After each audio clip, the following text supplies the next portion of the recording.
Welcome to the High at 9 News Hour, where you will hear from cannabis industry experts and professionals from around the country talk about important topics while shining light on global issues and discussing cannabis as it relates to politics, regulation and reform, data and technology, science, research and medicine, family and parenting, art, celebrities and entertainment, fitness, sports, mental health and wellness, and plant-based medicines and entheogens. Together, we are building a stronger community, fighting the stigma and creating change.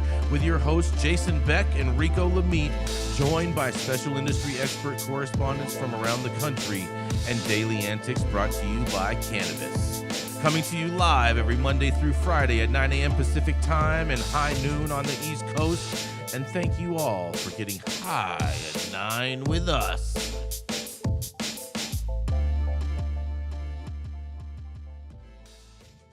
Oh, yeah. Good morning, everybody. That's right. It's finally Friday, and it's June 16th. And today is, oh, man, I hope you guys are ready for this, because today is Las Vegas World Martini Day giveaway. So you know it's going to be a turned-up day in Nevada. It's also National Fudge Day, because who doesn't like fudging off? It's also Bloom's Day, and as well as International Day of the African Child, as well as International Day of Families Remittances. And, of course, it's also Sea Day. That's right, because it's Wear Blue Day.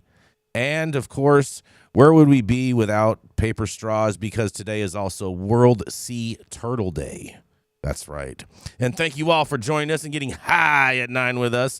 It's also high noon on the East Coast. And please remember to like, share, and subscribe to us on all social media platforms. Use that fancy little QR code right there in the top-hand corner of your screen to see where we live on the internet. And we're live every Monday through Friday on YouTube and audio only on Clubhouse. And if you are joining us in Clubhouse, you can also participate in the show by raising your hand if you have a brief comment on the story most recently presented. But without further ado, we're going to kick it off a little bit different. We're going to kick it off with ladies first today, because we have the wonderful, beautiful Nicole Buffong joining us live from Nevada, sipping on her martini for breakfast because it's National Giveaway Martini Day, and she has some late-breaking news. So what do you have today for us, Nicole Buffong? Thank you so much for that introduction, Jason. It is an interesting day here in Nevada. I will not be sipping on any martinis because I don't drink alcohol, but I will be serving you up this tea of what is happening here in Nevada. So real quick, so excited, so thrilled to announce first that the Chamber of Cannabis was successful in getting Senate Bill 277 signed by Governor Lombardo. Senate Bill 277 will actually allow for dispensaries, will allow for the consumer to double the daily purchase limit. So right now in the state of Nevada, you can only purchase up to 1 ounce per day. That is way below the purchasing limits for other states that are around us that are legal. So it doesn't really make a whole lot of sense. It doesn't make sense for patients to go back and forth to the dispensary daily to get the medicine that they need. It also increased the concentrate level from, I think it was 2 grams to 7 grams, up to 7 grams for concentrate. So great job on that. The other really sticking point for the Senate Bill 277 was our social justice component of that bill, which would have allowed people who have been convicted of a crime, served their time, to apply to work in the cannabis industry. As it stands right now in the state of Nevada, if you wanted to apply, you would have to present your case to the CCB, which is our regulatory body here in Nevada. And you would have to appeal to the CCB of why you should be able to apply and have this job. Well, we find that ridiculous. Unfortunately, through our lobbying efforts, we were not able to get that particular language passed in the bill. So the language that did get signed in the bill yesterday by Governor Lombardo is the same language that exists right now. That was the only way that we knew that he would sign it and get it passed. And then the other thing that this bill does is it allows for medical and adult use dispensaries in the state of Nevada to have 1 license. They don't have to pay double fees in order to have a medical license and an adult use license. which means that patients will have access to more dispensaries in the state of Nevada. So shout out to the Chamber of Cannabis. I sit on the board of directors for that organization. We are all volunteers. We serve at the pleasure of our community here in Nevada. In 2021, we passed legislation to legalize consumption lounges. We were successful in that. And so we are happy and really proud to be able to say that we have another bill under our belts, that we're making history again in Nevada. Shout out to CARA, our lobbying group that helped us through this legislative session. Big shout out to Senator Dallas Harris, who was the sponsor for this bill and really was made a little bit famous, went a little viral back in April when she told the Judiciary Committee, when the opposition came up against this bill, which was a police officer, he was a county sheriff officer, he recommended that you just go buy, an ounce from one dispensary and then go to the next dispensary and buy another ounce. And she pointed out that that is a felony. Do not do that. And that is why we were making this legislation, changing the actual legislation so patients and consumers are not turned into criminals by wanting to buy more. And she famously said, nobody's questioning what you're doing with the 48 pack of beer. So whatever you do with 2.5 ounces of cannabis is your own damn business. It's not the legislator's business. So thank you to Senator Dallas Harris. I'm so proud of my team at the Chamber of Cannabis for making sure we get this bill pushed through. We did a campaign the last week after legislative session ended to ask our constituents to call the governor's office, stay on the governor, let him know we want Senate Bill 277 passed, and we did it, family. So thanks and shout out to the state of Nevada for really making history and being instrumental in making sure that patients have access to the medicine that they needed. Oh, I'm sorry. This is Nicole Buffong reporting for Hot 9 News. I'd love to hear what my correspondents think about this story. Oh, man. Oh, man. Oh, man. This is fantastic. I have a question, though, Nicole. Did she really use the language of a 24-pack? No, she said 48. A 48 pack? Okay. She's like, if somebody goes and buys a 48 pack of beer, nobody is questioning what they're going to do with it. Have you ever so seen why a 48 are we questioning pack? what people are doing with more weed? Have you ever seen a 48 pack? I've never. Maybe at Sam? Either. I've seen two 24 packs, you know what I'm saying? Like one in each hand and whatnot, but I have never seen a 48 pack. I know they got them in bulk in Sam's. I've seen people walk out with like a case of beer. Yeah, that's like 24. A case of 24. Yeah. Oh, okay. Obviously, I don't buy beer. And neither does Senator Dallas Harris, obviously. Yeah, apparently not. Apparently not. I mean, but this is fantastic news. So now anyone can purchase. What are the actual limits now, and when does this actually go into effect as far as the purchasing limits? Does it start as of tomorrow, as of today? What's the deal? Yeah, unfortunately, the purchasing limit won't start until January, which happens with most bills that get signed by the governor. So it won't go into effect until then, that I know of. And if that changes, I will make sure to update my team here and let you all know. But right now, the purchase limit right now is 1 ounce. And only 3.5 grams of concentrate, I believe. I think it's 3.5. And so we doubled that. You're allowed to buy 2 ounces and 2.5 ounces, actually. And you're also allowed to buy up to 7 grams per day of concentrate. Wow. 2.5 ounces. Now, is that and that is the same amount if a patient was going to procure what their daily limit would be as well, right? It is. It falls. It's for any consumer.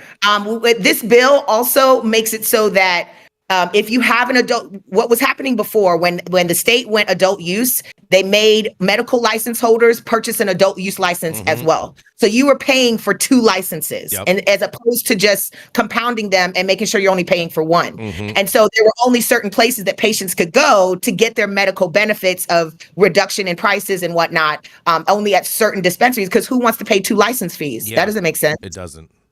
It doesn't. So this legislation changes that. So where you're only having to pay I don't understand why they have limits at all. Because this was established in 2016. It was established, 2006. So long ago that, when they established these limits, only California was legal that touched Nevada. And now all the states touching Nevada are legal and have some sort of program that allows patients or adult use. And so it as the country develops and grows, it just makes sense. to make sure that people don't have to drive out of state or to another dispensary to get cannabis and commit a felony, because that's what it would be. Yeah, without doubt. This is a huge victory for everyone. This is great. They doubled it. Hopefully, again, maybe in a year or so, they can double it again, and eventually we can eliminate the purchase limits, because it is ridiculous that they are. I agree with you on that, Dr. Talleyrand. But again, we have to protect the kids.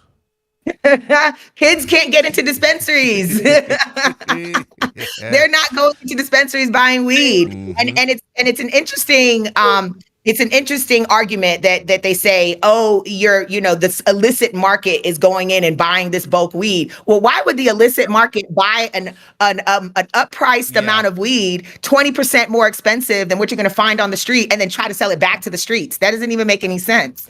So they're already getting it from the illicit market. They're not going to the regulated market to get in bulk flower to go then sell on the streets. Exactly. Exactly. You're 100% right about that, Nicole. What do you think about this, Gretchen? Are you excited that next time you go to Vegas, you can purchase up to 2.5 ounces in one transaction? I'm always excited when I can purchase that much. But I would like to say good job to Nicole and the folks out there in Nevada who are on the ground doing the lobbying, doing the work. And this just demonstrates if you show up and say something, shit gets done. And that's what this industry needs to do. And so I say congratulations to Nicole. Good job. Yes. Thank you so much, Gretchen. Appreciate that. Thanks. Yes. It's definitely progress. Congratulations, Nicole. Thanks for spearheading. It's still a little insane to me to think that they're putting limits on this for safety reasons or for reselling reasons. It doesn't make sense. It's still cannabis is a second class product, treated differently than other products. But it doesn't make sense. Yeah. And the other thing, I don't know if anybody updated this as well, but Senate Bill 242, which was the legalization and decriminalization of, I'm sorry, not legalization, but decriminalization and research grant that's going to be given to psilocybin here in Nevada. The governor also signed that this week. And so that's also moving forward. I mean, we in Nevada, Nevada meets every other year. So that just means it takes twice as long to get legislation passed. That's why it took so long to get consumption lounges passed 7-8 years after they went adult use. And so it does require the work. Thank you, Gretchen. Thank you, Dr. Sean, recognizing that it does. It requires us showing up. It requires us making sure that our constituents and our community are informed so they know what's happening. And we take a lot of pride and a lot of passion in making sure that happens. And so thank you so much. The work is never done, but we will continue the fight. Getting ready for next legislative session. Oh yeah. Any thoughts on this, Omar? Are you gonna go to Las Vegas and get a free martini today and buy some 2 ounces or whatever? Yes, I think 2 ounces sounds like a day supply when you're in Vegas. Yeah, that's right. That's about right. Yeah.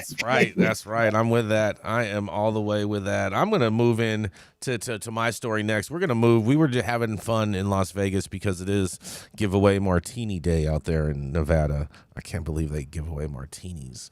Man, they're winning out there.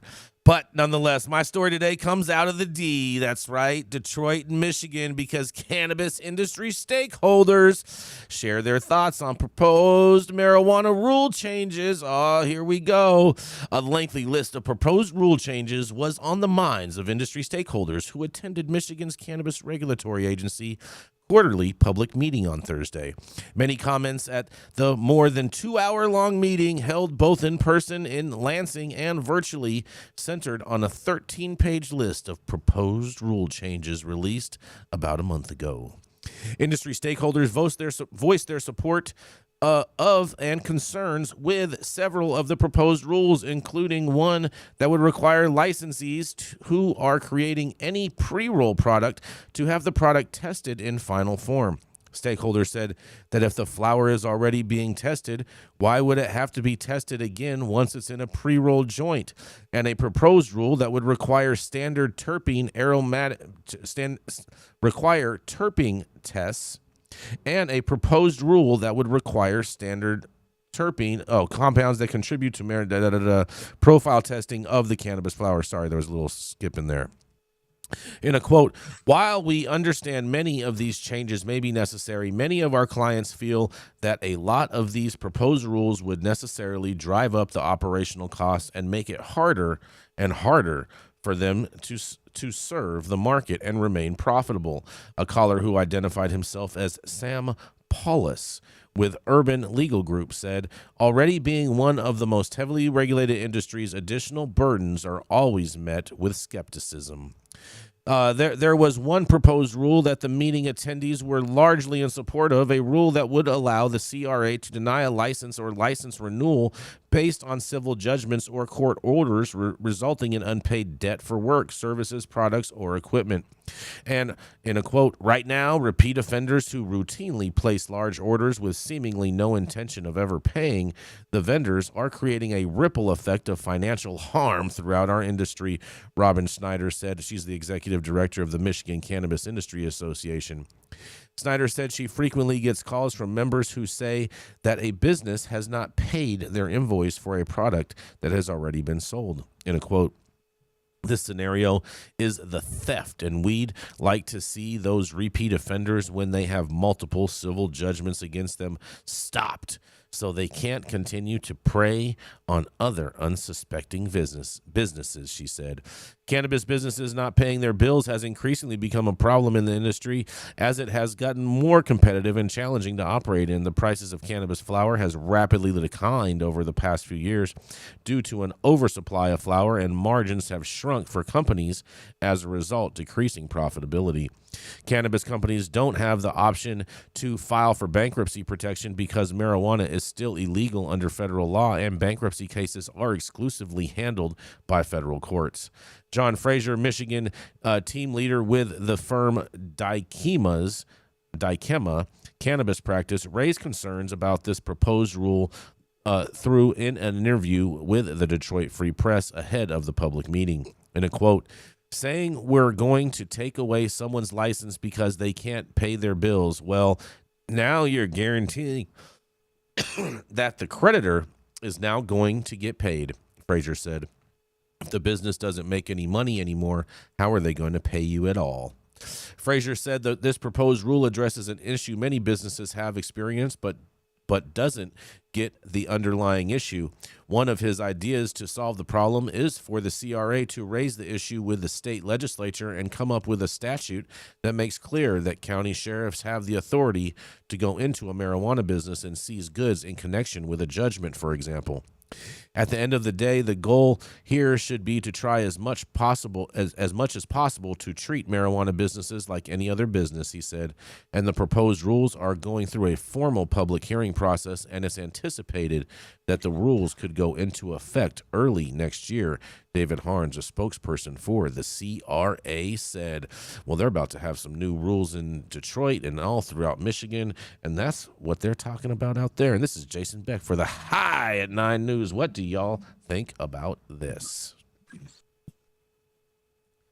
Detroit, Trap City, new regulations. Sounds dumb to me.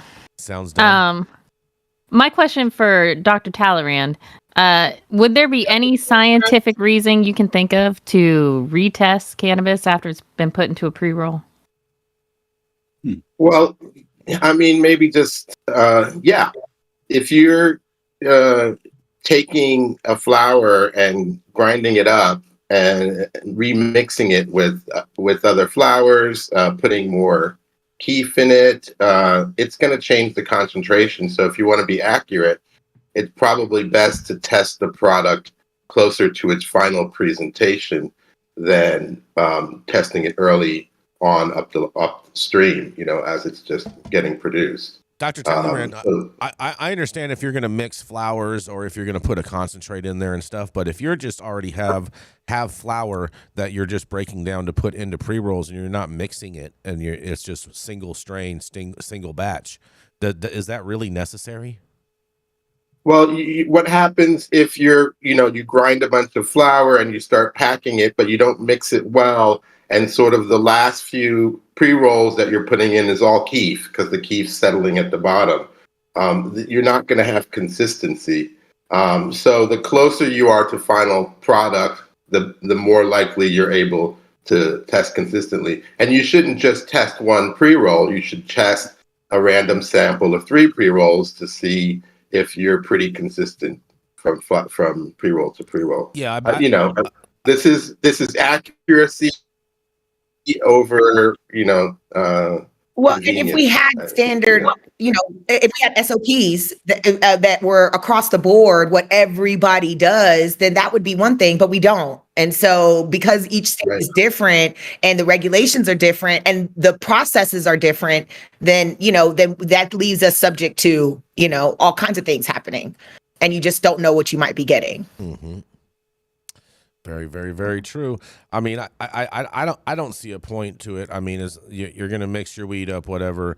I mean, it's not like the test results as far as the percentages are actually accurate in the first place in any of these states, Dr. Talleyrand. So I understand your point. If all of a sudden, if all the keef is at the bottom, and then of course, those few joints are going to be a lot stronger or whatnot. But at the same time, if they're just the keef, they might not burn as well either, and so they might not actually even be able to be smoked properly.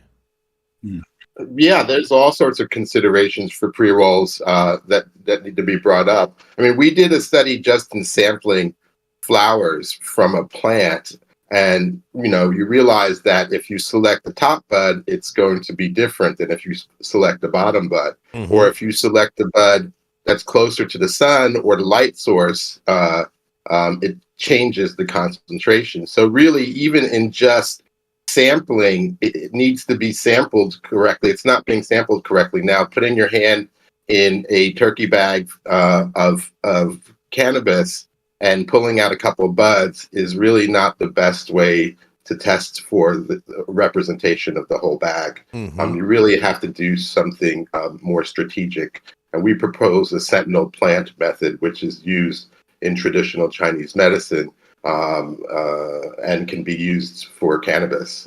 So there are ways to do this more accurately. Can you explain that sentinel? Because I've never heard of this. You go to our website, there's a whole report on it. You basically take a plot, you draw an X through it, pick one plant, and then selectively pick the buds from that plant, top bud, middle bud, bottom bud, mix them all together, and then you test for that. That's it in a nutshell, but we described it more at the CESC website. I have a question. www.cesc.org. And this is just kind of a random thought in my head for all of our panelists. Do you think this industry would be open to if drop all the taxes? Not all of them, but taxes go down to a normal price that they would be for any other crop. That we get rid of all the extraneous stuff and put that money then into testing. Do you think this industry would be willing to step up and take over standards in testing? Because I'm sure there's multiple phases of testing and other products out there in the world. So why are we so scared of it? I would be willing. I don't know. I'd be down with that. Testing and lobbying, right? Yep. Because we can't lobby because there's no money. Right. And let's drop these taxes and let us lobby the feds. I'm with that. Drop all the taxes. Drop them now. We need an and with that. And but I'm saying put a real effort into a universal standard. Yeah. So when legalization does come, we're ready for it. I will say this, Gretchen, to that point. It's not necessarily the industry's obligation to do that. What we need is the scientific and medical community to come out and create those standards. Because if you think that the cannabis industry is capable of creating those standards, no. If you want standards, you need to be responsible actors and be beyond compliant, as others would say. I mean, you don't wait for someone to tell you what it should be, because clearly we've been waiting and they don't know what the hell they're doing. No, the people that are touching the plant, they need to be the ones the people that are doing the work. They need to be the ones creating. They need to have workshops, come together, have meetings, make it open to the public, all operators, and y'all get this done. That's what makes sense. You're absolutely right, Gretchen. A universal in all of the legal states. Whether you're medical, you have a certain standard that you follow. And if you're an adult use, you have another standard that you might follow, which you shouldn't. I don't agree with that, but I'm just saying that's probably how it would go. It's all the same, Nicole. And frankly, Jason, and I am 100% right on this, and I will put as much money as you want on this. Here we go. If this industry came together with a universal standard, Congress would accept that immediately because Congress does not want to do the work. They do not want to wait on the FDA. They do not want. Hello, look at nutraceuticals. This is how nutraceuticals get away with doing whatever they damn well please. I'm not saying they came in and said, "This is how we're going to run it," and they're like, "All right, cool." That's what cannabis needs to do. I'm not saying that the government should come in and do this either. What I'm saying is there should be a coalition of actual scientists and actual medical professionals that come together to create these testing standards that everyone abides by, and then we have to create it as a national standard overall. Fine. Are you gonna listen to them, Jason Beck? I would, 100%. We've had those standards for 5-8 years. Nobody listens. They're just their hands are tied because they have to pay taxes. They can't really do much, and they come from the trap, right? So they're used to making things up. It's more comfortable for them, and so it's sort of a culture of I just want to keep doing what I've always done. Dr. Talleyrand, you mentioned the thing, making things up as they go. Don't you just think they're just adapting to the conditions that they're having to maneuver in, as opposed to make stuff up as they go? I don't know if you guys remember when weed was illegal and you went to get something from someone. Half the things or most of the things that person told you about the cannabis were made up. That's the culture that we're coming from. That's not true, Dr. Talleyrand. We're trying to transition, but there are a lot of people with that mentality still out there. I've always told people that when they get weed from me that it's the best weed in the world, and it always was. I think you're an example, Jason. I mean, Jason, of the old way. Yeah. He is the perfect example. Yes. You have something else you want to say on that, Gretchen? What? Did you have something else you wanted to say on that? No, I'm just right. You're wrong. Next, let's move along. First of all, I was never wrong. Okay, that's cute. That's cute. I was actually agreeing with you, but so nice of you to notice that I was actually agreeing with you. But nonetheless, are you taking on Rico's flip flop role? Is that what you're doing today? I'm definitely not. Nope. I cannot wear flip flops because they don't stay on my feet because I do too much action. Yeah, but coming up next, that's right, it's Gretchen Gailey. She's the feisty, redheaded conservative that loves to tell pot-loving libs all about themselves, on top of dressing up her dogs in extremely explicit clothes and parading them up and down Capitol Hill. That's right, it's Gretchen Gailey. What does that mean, explicit clothing? Explicit clothing. And we see the outfits on my dogs. In. Yeah, they're not happy about that. Are you kidding me? Look at these two dogs. They are the happiest folks, just chomping on their bones down there. Happy little campers. You know why they're happy? I don't want to hear it. You know why they're happy? Because they're not dressed up in like a ridiculous outfits right now. They're just simmer down. Simmer down. Coats. It's the summertime, and I take into concern I bet their well-being in the heat. So they will not be dressing up again formally, probably until the fall, Jason. Anyway, my headline is coming from Marijuana Moment. Feds aim to finish cannabis scheduling review this year, top Biden official tells Marijuana Moment.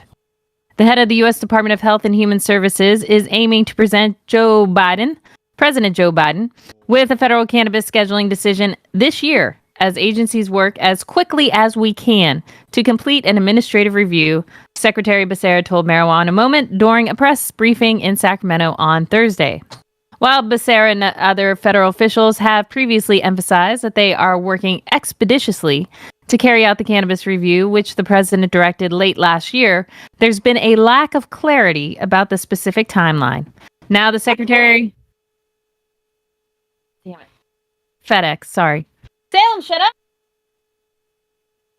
While Becerra and other federal officials have where was I? Lack of clarity, they don't know what they're doing. Next. The FDA, under HHS, is carrying out an 8-step scientific review into marijuana to determine whether it should be rescheduled, descheduled, or remain in Schedule 1, which is reserved for the most strictly controlled drugs under the Controlled Substances Act.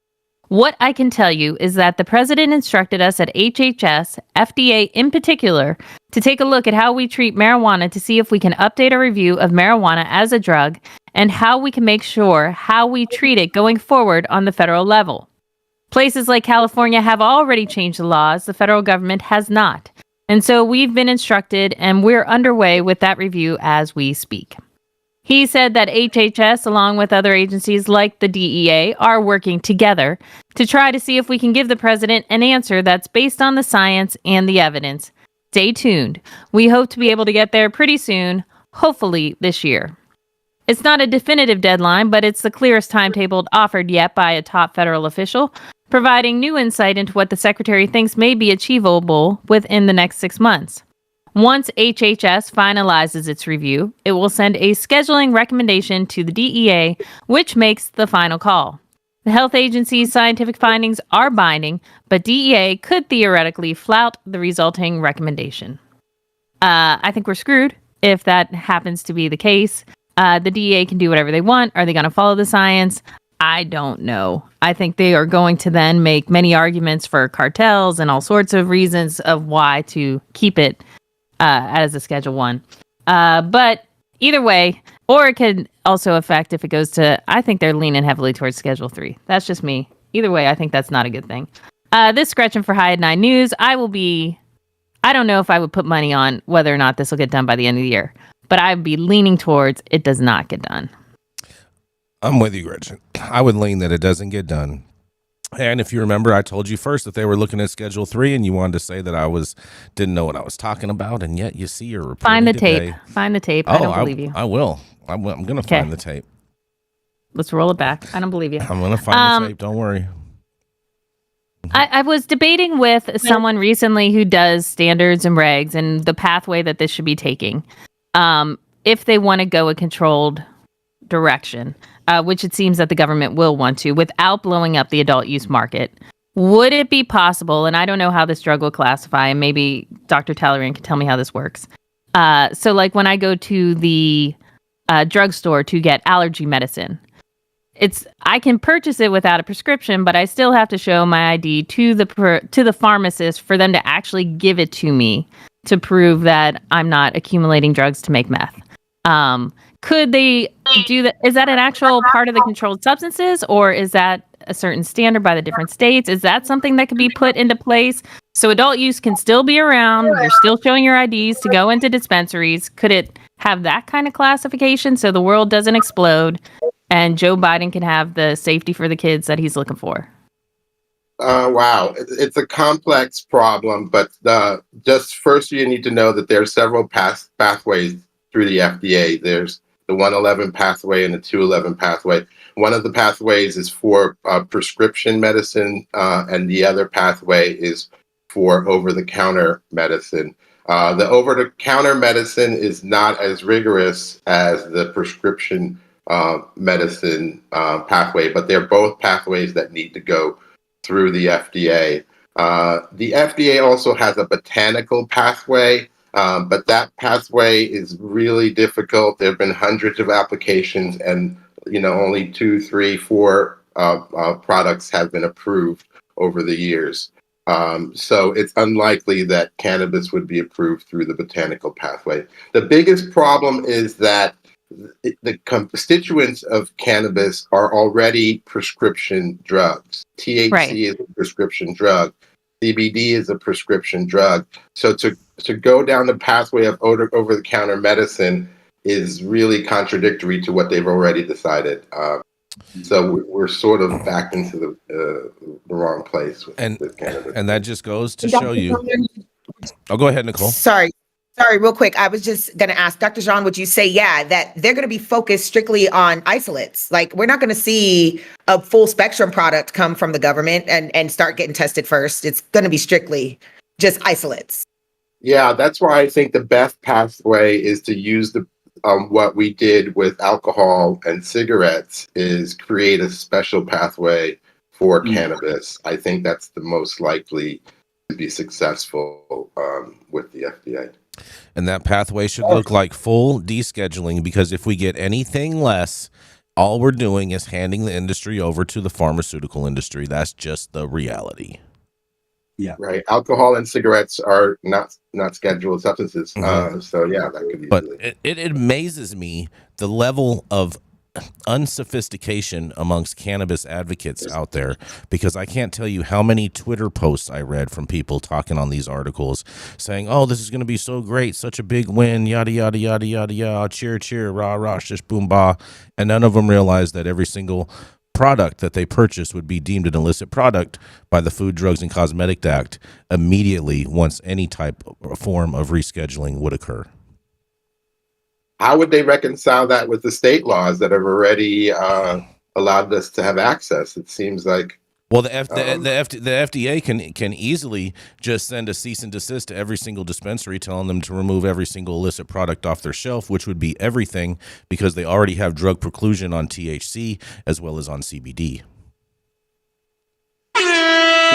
Seems Jason like should not be in charge of the sound effects. That was not Jason. That was not Jason. That was Omar. Either way. Omar, what do you think about that? Do you think it's gonna that legally that's possible? I mean, all these states have already let the cat out of the bag. Right. I think descheduling is not going to happen through federal regulators, because for them, descheduling means taking their hands off the steering wheel. They will never do that. But I do think there might be a solution, and the solution would be carving out whole plant cannabis products out of the Food, Drug, Cosmetics Act definition of a drug. So having a different pathway, like Dr. Talleyrand suggests, I think is the way to do it. You got to carve out whole plant cannabis products. Yes, Omar. Mm-hmm. I'll take an air horn. Yeah, I know, Gretchen. It's tough being right all the time. I know, Gretchen. It's gonna be all right though. What are you talking about? Jason Beck, you know nothing. Just let you know. I go to Dr. Talleyrand for the science, not you, Beck. I'm good. Next. And, like I said, Adam, do you want to go? You want to run the ad, Adam? Go ahead, run the ad, Adam. How's it going, guys? Saman Razani coming to you from Green Street here with Jason Beck, smoking on the best weed in the world. Did you know that we have an audio-only version of our podcast available on Apple, Google, Amazon, iHeartRadio, and Spotify? Tune in now and check it out.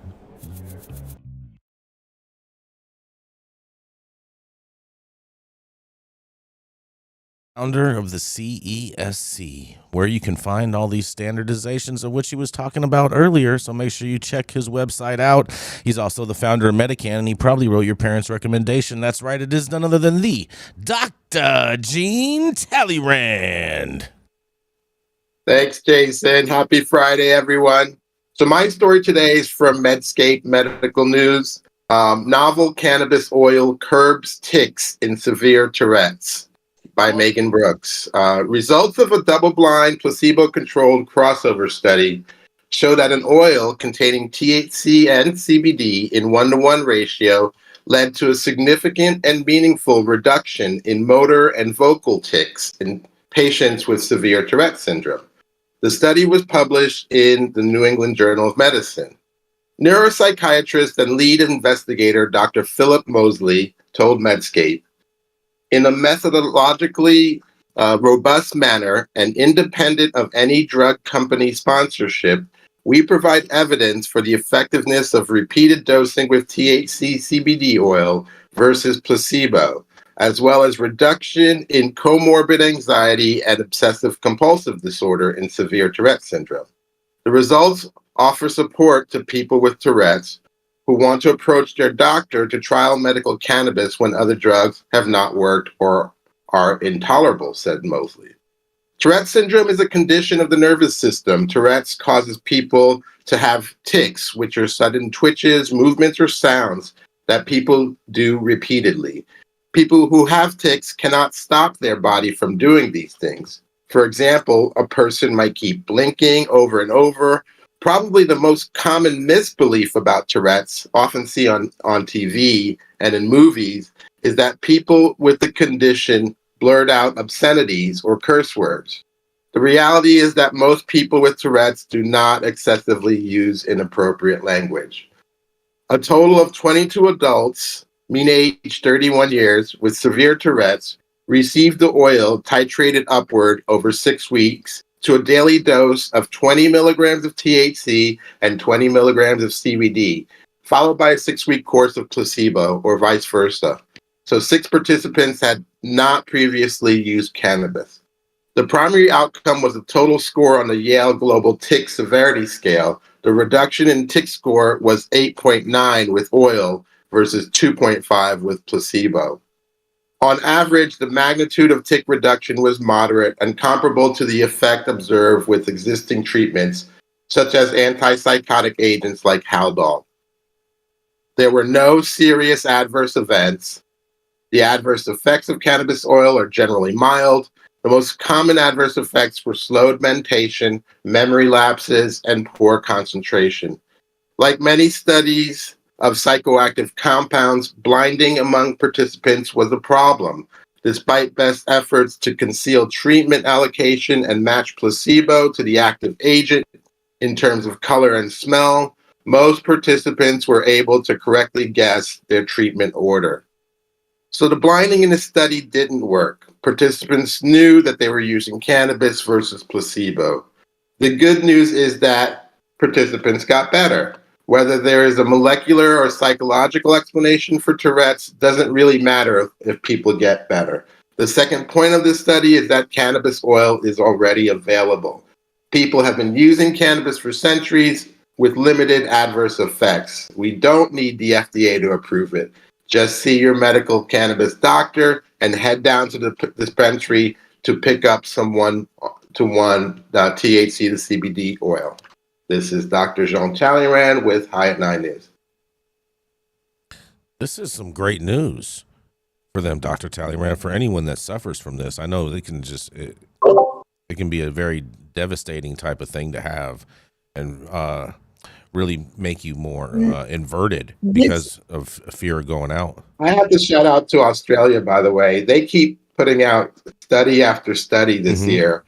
They've been surpassing Israel, definitely surpassing the United States.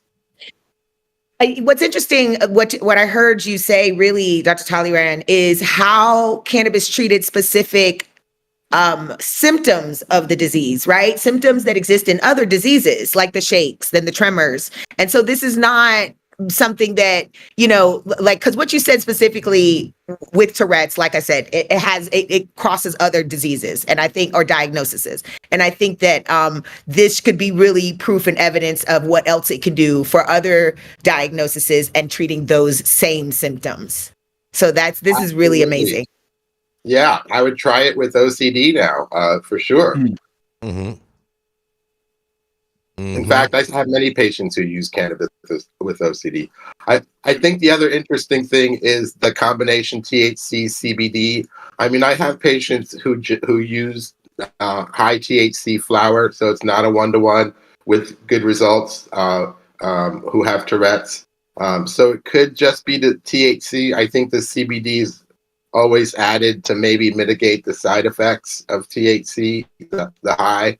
But it's an interesting, it would be interesting to compare high THC with the THC CBD 1-to-1. Yeah, that whole full spectrum concept. We know what that entourage effect does, that ensemble effect does. And so it works so much better, and that keeps getting proven over. We just don't have the actual white papers to say so, but we in the community have always known that full spectrum is just so much better. But I'm grateful to see it. I'm grateful to see the work getting done, the research getting done, and it getting put on paper.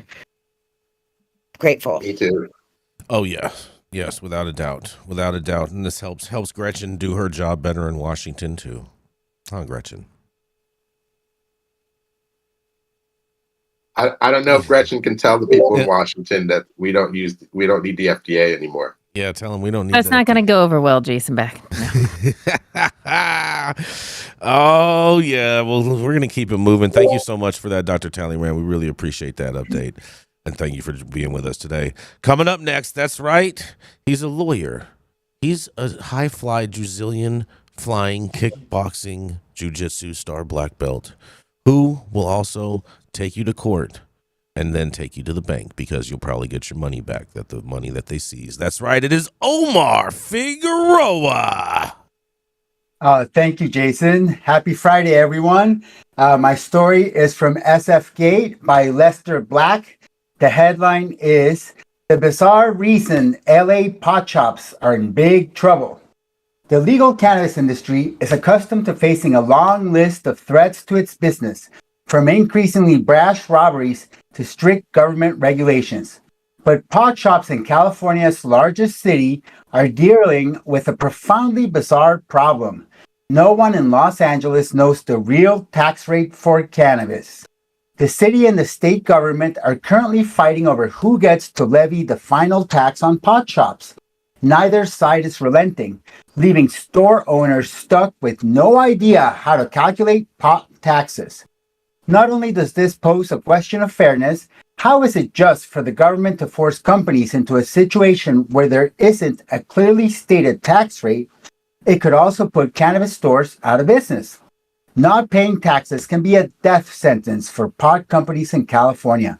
If the city of LA decides a company didn't pay the correct rate, the shop owner can lose their license. Such uncertainty has forced stores already on the verge of going out of business thanks to California's depressed cannabis market to preemptively pay extra taxes to avoid any penalties. Carlos Della Torre, the founder of Corner Store Wellness in Los Angeles, told SF Gate he expects to pay an extra $140,000 this year in taxes because of the city and state's compounding tax rules. We don't recoup that money. It comes out of our pockets, Della Torre said. For most of us in retail, that's all of our profit. That's all of our money. LA's tax problem is caused by the fact that both the city and the state want to be the final tax on any cannabis product. The city of LA claims that its local tax needs to include the cost of all other taxes and fees, including all state taxes. However, the state also claims that both its excise tax and sales tax need to include the cost of any local taxes. In other words, pot shops need to keep applying each agency's tax to the cost of the other agency's tax in a never-ending loop of taxes, taxing, taxes. David Hua, the CEO and co-founder of Meadow, a cannabis software platform, said LA is the only municipality he knows that has tried to claim final taxation powers. He said in an email that LA's taxes are logically impossible to apply. As defined, this is an infinitely recursive tax, each taxing the other into infinity, Hua stated. There is factually no way to follow the law as LA interprets it. This circular tax problem has existed since LA instituted its local cannabis tax in 2018, but the situation became even more complicated earlier this year when state law changed to require the state's excise tax to also include the cost of local taxes, creating what Hua described as a tax pretzel. Hua said he's told retailers to consult with tax and legal professionals to come up with their own solution to the problem, but he's often seen retailers proactively compounding the multiple taxes against each other, essentially inflating the tax rate at their own expense in order to make sure each agency is happy. He said he's seen LA retailers expand the local tax from 10% to 12.5%, the sales tax from 10% to 12.5%, and the state excise tax from 15% to 16.5%. Using this formula has real costs for pot shop owners. This increase in taxes is hitting the industry as it already struggles to stay profitable and entice customers away from the illicit market, where illegal dealers sell pot without paying any of the taxes. Now, with this triple compounding scenario, it's over $140 for that same product that you bought 4 years ago for $109, Della Torre said. By having this confusion and charging consumers more, people are just going to buy their products in other places like the black market. Hua agreed, saying it's mind-boggling for the government to create these compounding taxes when customers are already seeking out cheaper cannabis on the black market, the unregulated market. Unsurprisingly, this massive, confusing tax burden has led to the majority of commercial cannabis transactions taking place outside of the legal market, Hua said. Yes, the majority of sales are unlicensed. As the state is aware, they killed the golden goose with taxes in the 30 to 40% range, and cannabis tax revenues are decreasing quarter after quarter. Neither the City of LA nor the state's Department of Tax and Fee Administration appear to be able to fix the problem themselves. The Los Angeles Office of Finance did not return a request for comment, and the California Department of Tax and Fee Administration said that their excise tax needs to include the cost of any local taxes, but did not have any guidance for how to apply the tax, given Los Angeles also has a compounding tax rate. The solution might come in the form of a state law proposed in this legislative session. Senate Bill 512 would solve the problem by removing the compounding nature of both local and state cannabis taxes. The taxes would only apply to the pre-tax cost of the goods and not apply to cost of paying any other taxes. A legislative analysis said this would reduce the effective tax rate for cannabis in the state. These changes should lower final sales prices to consumers in the regulated market to help compete against the illicit market, the analysis said. The proposed law passed the state Senate on May 30th in a 33 to 1 vote. It has yet to be scheduled for a vote in the Assembly. My take is that recursive taxation is absurd and the madness must stop. Support Senate Bill 512 in California and look out for taxes on taxes in other jurisdictions. I'm curious to hear what Jason Beck thinks, given that he operates a dispensary in El Pueblo de Nuestra Señora la Reina de Los Ángeles. The headline is, "The bizarre reason LA pot shops are in big trouble." This is Omar Figueroa, lawyer, publisher, and purple belt in Mexican ground karate, reporting from Sonoma County, California, the traditional territory of the Pomo, Miwok, and Wapo nations, for High at 9, high noon Eastern. That is awesome. Omar, Mexican brown karate? Mexican ground karate is what karate. This Australian Brazilian Jiu-Jitsu expert calls Brazilian Jiu-Jitsu. Got it. I can see where they're going with that. I can definitely see that. But no, you're right. And I've asked many people this times and times and times again. And I still don't understand how this is legal. Is how you are basically taxing a tax.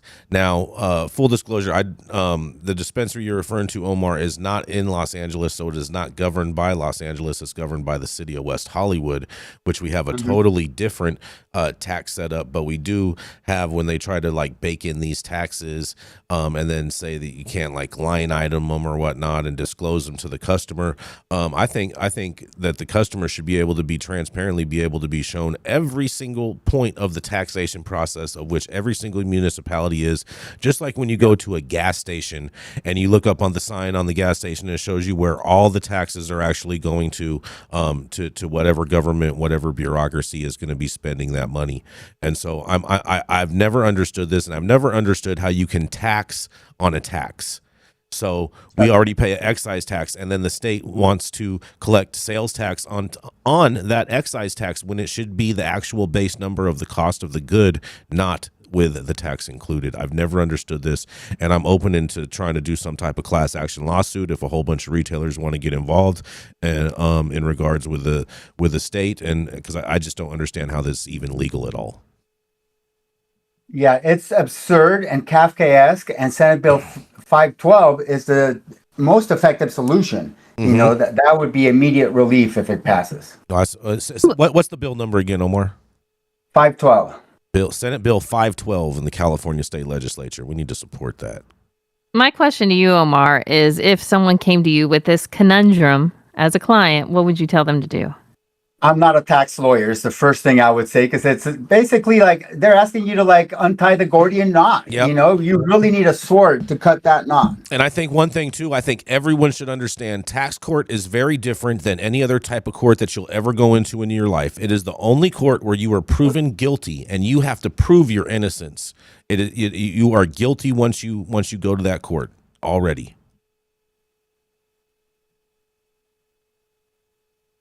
You ever gone to tax court, Omar? Nope, and I hope I never will. Yeah, I don't blame you. It sucks. It sucks. You ever walked into court and you were already guilty before you even got to say anything? Yeah, that's regular court. I mean, technically it's supposed to be innocent unless and until It's proven America. You're otherwise. innocent until proven But guilty. really, you come in with a presumption of guilt and you have to prove your innocence. That's the psychological dynamic in real court. That might be a psychological, but it's a real legal situation in tax court. Like it is a very, very crazy thing. Very crazy thing. Not sure how we get around it, but nonetheless, we have one more story coming up. Do you have anything on this? Anyone else? Okay. All right. Seeing no, we're gonna roll right on in back with Nicole Buffong. That's right. A purple-haired princess from Las Vegas, Nevada, selling a big, big legislative win from the governor tonight, has another story coming out of Las Vegas, Nevada. What do we have, Nicole? Hi, thanks again. So real quick, Las Vegas marijuana consumption lounges encounter delays. Our friend over at MJ Biz Daily, Chris Kashia, wrote this story yesterday. So, marijuana operators and consumers anticipating consumption lounges opening this summer in Las Vegas will probably have to wait. And this is why. Administrative setbacks, tight funding, and changing regulations governing smoke ventilation have likely delayed the launch of dozens of lounges for months, with real possibility that only a few might open by year end, industry experts told MJ Biz. The Nevada Cannabis Compliance Board, the state's chief marijuana regulator, could address the regulatory issues at a June 20th meeting. Industry executives have raised concerns about the state's consumption lounge regulations, particularly those covering indoor air quality and the related astronomical costs of installing and maintaining air ventilation systems. Those expenditures, which can amount to hundreds of thousands of dollars, would render consumption areas economically unfeasible for most operators and a near impossibility for social equity licensees, according to Cannabis Insiders. The industry for years has closely followed marijuana consumption lounge developments in Las Vegas, given its potential for cannatourism, as we all know, and global reputation for hospitality and innovation. Despite some earlier projections that lounges were on pace to open in 2022, the only legal consumption lounge in Nevada is the New Woo Cannabis Marketplace, located on tribal land about 2 blocks from downtown Las Vegas. The space, which has an outdoor dab and cannabis-infused beverage bar, is regulated by the Las Vegas Paiute tribe, not state government. Also, sidebar, they were instrumental in helping to get consumption lounge bill passed and through the regulatory process with the CCB. So the CCB had workshops 2 years ago before they actually issued out the licenses that helped with the regulations. They were instrumental in that. The latest setback is in the national rollout of consumption areas, largely considered the next iteration in marijuana retail and events, might prove temporary. That's because Nevada regulators appear ready and willing to find an amicable solution with operators and other stakeholders regarding air ventilation concerns. We know that we're going to have to make tweaks to truly launch a successful license program like lounges, CCB Executive Director Tyler Klimas told MJ Biz Daily. So as an insider here in Nevada working on the ground, I have an update about that. June 20th, which is the CCB June meeting, monthly meeting. Back in April, let me rewind. Back in April, Chanel Lindsay, if you are not familiar who Chanel Lindsay is, she is the inventor and attorney that created Ardent, a tabletop decarboxylizer a few years ago. And now her newest invention is something called the Billow. You can find that at whatisbillow.com. And the Billow is a closed loop filtration system that you light the actual herb flower joint inside of her box that's closed in, no smoke gets out into the room. And then a closed loop filtration system actually sucks allows the smoke to come out, which you suck through a tube, and then sucks it back in through a secondary tube. And it puts it through a HEPA filter system, and then no smoke gets out into the air. So this Billow is revolutionary for the cannabis space, especially consumption lounges. Because right now, the regulations as they stand want you to have 30 turns per minute and all of the air must be sucked out into the outside somehow. Well, that doesn't prevent the people that are working in the facility from getting a contact. And so this system, the billow, and what she has created will help to mitigate the smoke that gets into the room, and therefore second contact to the people around you. There might be people in that place that don't want to get high, that don't want to catch a contact from smoke. And this will help to eliminate that. So we presented the billow to the workshop in April. We presented language for the regulation change, and that language was presented to us by the CCB this past week. And it is going to make it onto the agenda of the CCB meeting. And so we're really excited that that we will get to use the billow, fingers crossed, in this new Las Vegas consumption lounge market. And this will be something that can be implemented in state by state. And so we're really excited to be able to, if you're in support of wanting to see this new type of innovation, so that people, because what dispensaries were opting out of, they were just going to say no combustion, because it was too expensive to put one of these HVAC machines in there. And so they were just going to say, nope, we're just not going to allow people to smoke. Well, this gives it so that people can come and get a true experience of what a consumption lounge might be inside a Las Vegas consumption lounge. And so we're excited. We're hoping that the board all supports this language. They apparently do. That's what they've told us. It does not name the billow specifically in the actual regulation language because they cannot endorse any machine or any brand. But it's our language from our patent, Chanel's language from her patent, is in the regulation. And so that's what we've submitted. And so if you're in support, please reach out to me. Nicole, you can reach me at Nicole at Purple Plant Magic. You can reach me on all platforms, purpleplantmagic.com as well. But I can give you the information for you to submit it by email if you choose to. If you wanted to call in and make your recommendations on that day, next Tuesday, for our meeting, you can do that and support the new language that would be submitted into regulations here in Nevada, allowing the billow to be an alternative to that really expensive HVAC system that you might have to implement, which will be a game changer for our social equity applicants here in Nevada.